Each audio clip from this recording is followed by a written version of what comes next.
As we grow older, the world around us begins to change in quiet ways. Friends we once saw daily become voices on the phone. Family members are busy with children's careers, or even moving far away. At 70 or 80, many people in America face a simple but profound question. Who can I rely on? For Ruth, a retired librarian in Chicago, the answer was surprisingly clear herself. She wasn't rejecting her children or neighbors. She was choosing to build a foundation of independence. Her routine began with a bus pass, a notebook, and a pair of walking shoes. Small tools, but powerful reminders that she still held the keys to her life. The truth is, relying on yourself isn't about rejecting help. It's about ensuring that when help is delayed, absent, or unavailable, you still stand tall. This story isn't just about Ruth. It's about Marcus in Texas, Elena in Florida, and countless others across the country who are quietly rewriting what independence means after retirement. Mobility doesn't need to mean running marathons or climbing mountains. For many older Americans, it simply means walking to the mailbox, visiting a local park, or climbing the steps to church. Calvin, 79, once thought exercise was for athletes. After a minor fall, he realized movement was his insurance policy. Every morning, he practices sit-to-stands from his kitchen chair, heel to toe, walks along the counter, and light stretches while waiting for his coffee. His daughter encourages him, but he insists, "I'm doing this for me, not for you." By treating mobility as a daily investment, Calvin gains more than physical strength. He regains confidence. Each step reduces fear, and every walk around the block is proof that he can still navigate his world. Independence starts with the body, and the body rewards even the smallest effort. For adult children, watching parents age is a complicated mix of worry and respect. Lena, a 42-year-old mother in Phoenix, recalls walking beside her father after his knee surgery. At first, she hovered ready to catch him at every stumble. But she realized quickly that her job wasn't to control his steps, but to respect them. Together, they created small safety measures, brighter lights at home, a non-slip rug in the bathroom, and a weekly walk to the local diner. These weren't just practical changes, they were acts of trust. Lena's father felt seen, not managed. And Lena learned a deeper truth. Helping isn't about taking over, it's about standing beside. Families that embrace this balance discover that independence can be a shared culture where both generations grow stronger together. Finances often weigh heavily in later life. Bills, accounts, passwords, and subscriptions can turn into an overwhelming puzzle.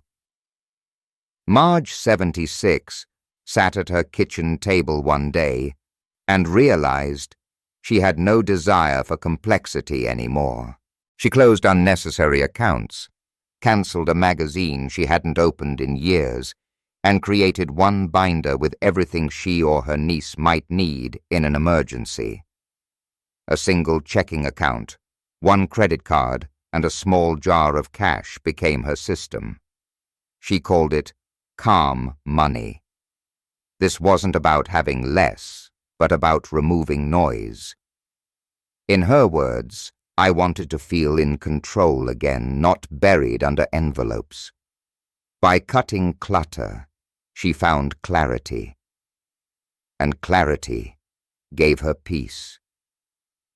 Andre is not alone. Across America, Nieces, nephews, and neighbors quietly step into supportive roles for older relatives. Take Sarah, a 35-year-old teacher in Milwaukee. She helps her Uncle Gerald, 81, keep his finances in order. Rather than taking over, she designed a co-pilot system. Gerald remains the decision-maker. Sarah is simply the second set of eyes. Together, they meet on Sunday afternoons to review his single checking account utilities on autopay and medical insurance details. To protect him from fraud, they set up a callback rule. Gerald never responds to urgent requests without first phoning Sarah. This not only reduces risk, but also builds trust. Gerald says, "It feels like I'm in control, but I'm not alone." For Sarah, the lesson is clear. Helping isn't about removing responsibility. It's about reinforcing dignity. Health becomes fragile without rhythm. Joan, 77, in Vermont, discovered this after a winter of irregular sleep, and skipped meals left her drained. Now she swears by her 5 anchors: water upon waking morning, stretches regular medication, a balanced breakfast, and a walk, no matter the weather. She tapes these 5 words to her fridge: move fuel meds, hydrate, rest. Her doctor once told her, predictability heals. By repeating her anchors, Joan created a stable cycle that her body relies on. Even on hard days, she knows she can accomplish at least 3. She laughs when friends ask if she counts calories. I don't count. I keep the beat. And keeping the beat for Joan is what lets her live her life without fear of decline. Individual effort matters, but community support multiplies it. In Dallas, a community center runs a wellness circle for seniors.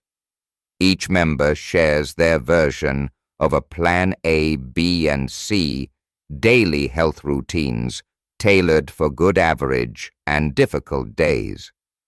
One man's Plan C is as simple as breathe slowly, take medicine, drink water, call his daughter. By practicing together, they remove shame and replace it with shared accountability. Nurses encourage each participant to recite their medication purposes out loud, turning confusion into confidence. A sleep educator adds 2 small rules: go to bed and wake up at the same times, and use the last half hour of the day to slow everything down.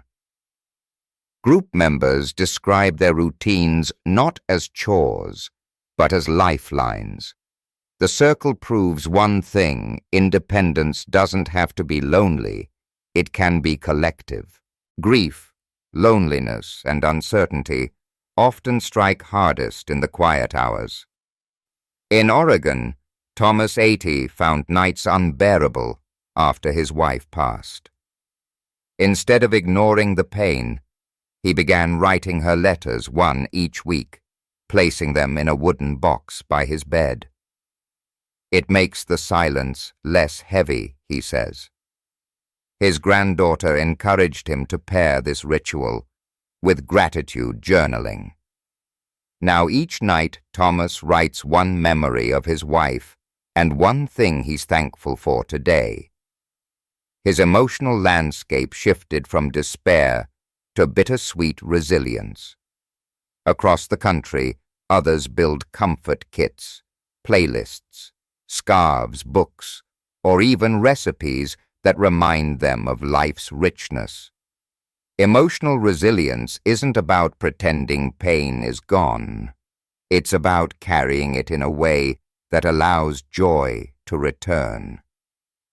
For Thomas, the letters became his bridge back to hope.